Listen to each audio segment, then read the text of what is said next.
Well, he was known as the Golden State Killer. Joseph DeAngelo, a former police officer, made headlines for gruesome crimes, including rapes and murders across 11 counties in California. Now, he vanished for more than 30 years, but back in 2020, he pleaded guilty to 13 murders and 13 rapes as part of a deal to avoid the death penalty. But prosecutors actually say that there were more than 87 victims. Well, joining me now is the lead prosecutor in the case, current Sacramento District Attorney Thien Ho, who is in St. Louis out with a brand new book. The book is, as you can see, The People versus the Golden State Killer. Thank you so much for joining us. Thank you. It's an honor to be here in St. Louis. It's my first time. Love it. Oh my goodness. Okay, so I have some things that you need to see then while you're in the city. Absolutely. But, you know, I will say a lot of people have written stories about this case, but there's really none out there like yours because you were in the thick of it. You were the prosecution. So why write your story? And, well, I'm going to ask you some other questions, but why write your story now? You know, the first story was written by Michelle McNamara, I'll Be Gone in the Dark, and the second one was written by Investigator. But this book sort of is the third in the trilogy, and it really tells the story from the victim's perspective, and it dedicates to law enforcement that never gave up their search to find this monster after 30 years. I know 30 years is quite a significant time frame. The book provides hundreds of facts and details about the Golden State Killer that weren't previously public. Can you share some of those details this morning? You know, absolutely. So it starts off with the Visalia ransacker who's breaking into homes, 120 burglaries in a 3-mile square radius in Visalia.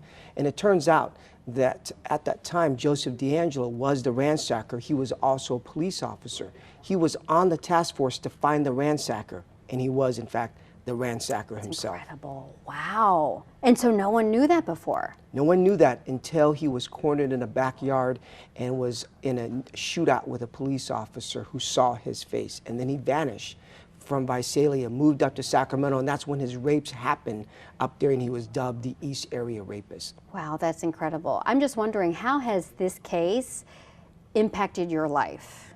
Just as a human being, and also because you are still in this position. You know, he committed 13 no murders, 50 rapes, 120 burglaries in 11 different counties.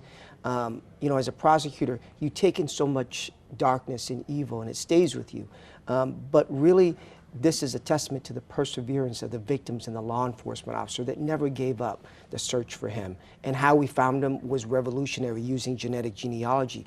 And that's now solved 1,000 cases around the world that could have never been solved without that technique. Oh, that's incredible. I also know that you are giving a portion of the proceeds to this book to victims, correct? Yes, so the very first victim in Sacramento is Phyllis, and there's a foundation named after Phyllis. So a part of the proceeds goes to Phyllis's Garden to honor victims. One of the victims was interviewed where she was raped, and so Phyllis's Garden creates these soft interview rooms that are inviting with couches and rugs and paintings.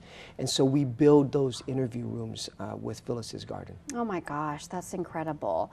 I also thought it was incredible that you share a bit of your personal story as well, how you became a prosecutor, how you have incredible grit in your family and what your family endured as Vietnamese refugees. How do you think your experiences as a family and yourself really shaped who you became as a prosecutor? Well, you know, I was born in Vietnam, and we escaped on a fishing boat after the fall of Saigon. We ran out of gas, food, and water. I spent 6 months in a refugee camp. When I came to this country, I couldn't speak a word of English. I learned how to speak English by watching Bugs Bunny cartoons. 20 years later, graduated from law school, and I wanted to give back and become a prosecutor and serve the community. And it's been an honor of a lifetime to continually give back to the best country on the face of the earth. I can only imagine, because really you're seeking justice for so many people all the time, every day. Exactly. That's what we do. Give voice to the voiceless. Yeah. Oh my gosh. You do also seem pretty intentional about how you're telling your story. Now, correct me if I'm wrong, I believe that you are the first Asian American in your position? Yes. Okay. So I'm the first Asian district attorney of California's capital. There's only 10 in the entire country, but it's really about representing the community. Right.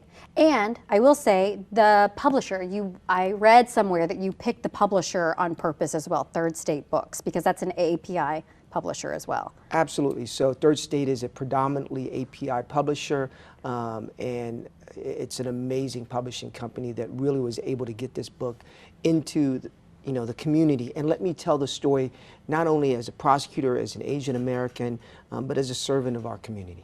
I have a question too. Why St. Louis? Because you're going all around for your book tour. Why St. Louis? You know, St. Louis is a great town for literacy and for reading. It's consistently one of the cities and the communities in the entire country that is really into reading books.